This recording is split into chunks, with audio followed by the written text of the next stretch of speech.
పెద్దపల్లి జిల్లా కాల్వ శ్రీరాంపూర్ మండలం జొన్నల మల్యాల గ్రామంలోని రిటైర్డ్ సింగరేణి ఉద్యోగులంతా కలిసి యూనియన్గా ఏర్పడ్డారు. ఏకగ్రీవంగా సింగరేణి రిటైర్డ్ కార్మికుల సంఘం కార్యవర్గాన్ని నియమించుకున్నారు. ఈ సందర్భంగా గ్రామంలోని సంఘ కార్యకలాపాల కోసం కార్యాలయాన్ని ఏర్పాటు చేసుకుని ప్రత్యేక పూజలు చేశారు. ఈ కార్యవర్గంలోని గ్రామానికి చెందినటువంటి 30 మంది రిటైర్డ్ సింగరేణి ఉద్యోగులు ప్రభుత్వం తెలుసుకున్నారు. ఈ యొక్క సందర్భంగా పలువురు మాట్లాడుతూ సింగరేణి రిటైర్డ్ ఉద్యోగుల ఐక్యత కోసం, సంఘ బలోపేతం కోసం కృషి చేయాలని పేర్కొన్నారు. సింగరేణి కార్మికుల రిటైర్మెంట్ కార్మికుల ఉద్యోగుల సంఘం తరఫున మేము ఒక ఆఫీస్ ఓపెన్ చేయదలుచుకున్నాం.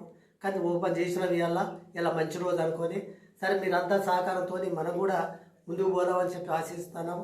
పోతే ఇంకొకటి ఏంటంటే మనం అందరం సింగరేణి తల్లి ఎప్పుడైతే దిగేటప్పుడు ప్రతి ఒక్కరు కూడా ఆ యొక్క తల్లిని మొక్కుకొని లోపడి పోయి అలా ఈ స్థితికి ఉన్నామంటే ఆ తల్లి మన అనుగ్రహమే.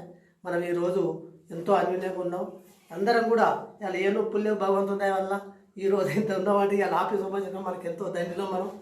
సరే దాని విషయం అట్లుండేది. ఇంకొకటి ఏంటంటే ముఖ్య విషయం ఈ యొక్క సంఘ విషయం ఏంటంటే ఈ సంఘం లోపల ఎవరన్నా ఆర్థికంగా పూర్తిగా లేనటువంటి వాళ్ళు ధీరస్థితిలో ఉండి చనిపోయినటువంటి వాళ్లకు ఒక్కటి సహకారం చేద్దామని చెప్పి మేము అందరం అనుకున్నాం చిన్నగా.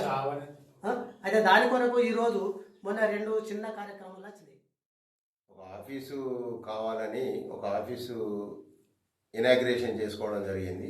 చాలా సంతోషంగా ఉన్నది. అయితే మనం చాలా రోజుల నుండి మనం రిటైర్మెంట్ అయిన కార్మికులు అందరం కలిసి మల్యాల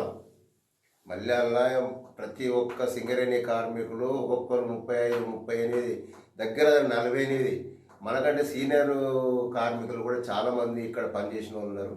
నానా రకాల పని చేసిన వాళ్ళు ఉంటారు. ఒక ట్రావెల్ చేసినారు, ఒక సర్దార్ చేసినారు, ఒక షార్ట్ వైర్ చేసినారు, ఒక టిమ్మరింగ్ చేసినారు, ఒక పంప్ డ్రైవర్ చేసినారు. నానా రకాల పని చేసి కష్టం అనేది మనకు బాగా తెలుసు. ఎందుకంటే సింగరేణి కార్మికులం కాబట్టి మనకు చాలా అనుభవం ఉన్నది.